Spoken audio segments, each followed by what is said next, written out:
మా మిత్రులు పదే పదే దీక్ష గురించి ఉబలాట పడుతుండ్రు.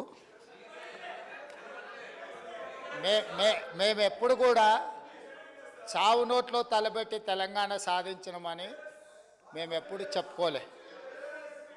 24 గంటలు తిరగకంటే ముందే నిమ్మకాయ రసం దాగి మేము నిమ్స్ హాస్పిటల్లో ఎక్కించుకొని మేము ఎప్పుడు దీక్షలు చేసి చావు నోట్లో తలబెట్టినమని అబద్ధాలు చెప్పలే.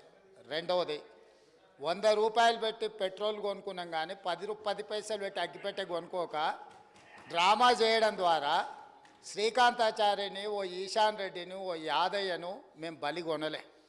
మేము ఎవరి శవాల ప్రాతిపదికనో ఎవరి ప్రాణాల ప్రాతిపదికనో మేము అధికారంలోకి రావాలని కోరుకోలేదు.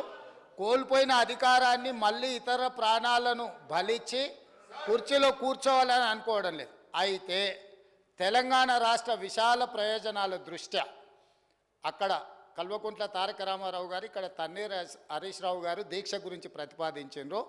తప్పకుండా జంతర్ మంతర్లో చంద్రశేఖరరావు గారిని రమ్మనుండ్రి.